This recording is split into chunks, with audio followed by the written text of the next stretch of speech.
plantation, that this was a place where African Americans were held as slaves, and that sin was in some ways being redressed by the work that was done on this site. That is the way in which we tap into buildings from the past and make them relevant. It was more powerful because it was done at Belmead on Philip St. George Cox plantation. The Drexels and the Morels could have bought 2,300 acres of land anywhere to build these schools, anywhere in Virginia. They chose Belmead because they wanted to reuse the history of this site in the forging of this institution. And so they started here as the cornerstone, and then with a certain aesthetic sensitivity, just continued right around. But it was the meaning of this place that was very powerful for them. And then there was also the use of buildings. Here, this is a view from the teens of the St. Emma's cadets doing drills right out here. And then you look in the background here. See this building there? Can you make that out? I have a close-up of it. Here's the barracks at Belmead, okay? And does that look familiar to you? Yeah, that was the slave quarter. And that two-story, four-room slave quarter that was right here. Interestingly, they turned it. You know, it wasn't that they just reused it. It actually got turned. In those first views we saw, this gable was pointing in this direction. When it was out there on the parade ground, it had been flipped around. It was facing that way. It was facing south instead of east. And so they not only were reusing the buildings, they were repositioning them as convenience might suit. But it's an adaptive reuse. I mean, this building was built in the 1840s, and here it was still standing in the 19-teens, and again capturing that incredible transformation on this site.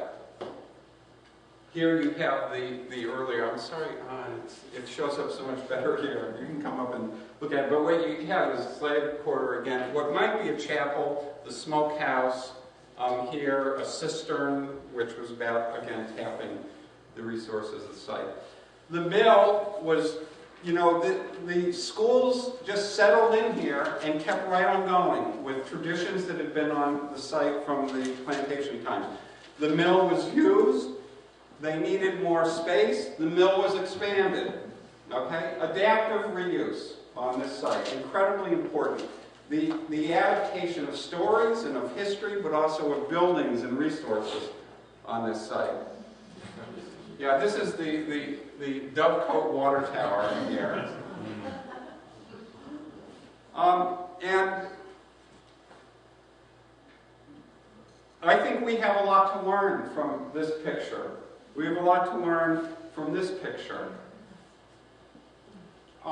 And I don't think, you know, the sisters don't squirm to see this. They know that we learn from mistakes that we make in history. And someone said, oh, this is a liability, or, oh, the only thing important on that site is the Alexander Jackson Davis, and the school and the buildings associated that the students built went down because someone wasn't thinking, we might be able to use those sometime. We might actually be able to use this narrative, this space, these buildings.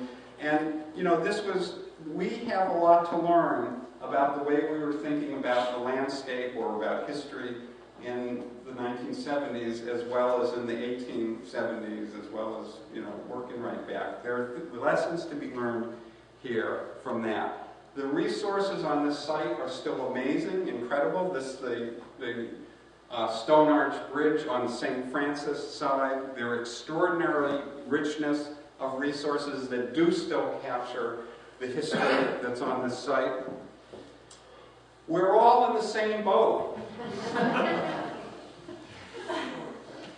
We all are in this, and I think that's what's so uplifting and ennobling about the sisters' vision on this site, on their vision statement, is they understand that we're part of a region, part of the Angela, you should say it's so much more eloquent, but, you know, we're part of a place, a site, a region, a nation, a world, a universe. We are all together in this, and we have so much to learn from the extraordinary resources that are left on this site. There's so much for us to gain as we survey this landscape. And the thing I think that is most important in thinking about the way in which this site can be adapted is the focus on the resources, on the intersection between the way in which people have used these resources over time, and to think about how we have so much to learn from taking those stories, looking at the intersection between people and the land, buildings and the landscape, and thinking about the relevance of that as we go forward. And what we dearly desire and hope comes out of today is just incredible ideas for moving forward and being able to tap into and adaptively reuse in a way that's relevant for us going forward. Because at the end of the day, we really are all in the same boat. And this site is going to let us see that.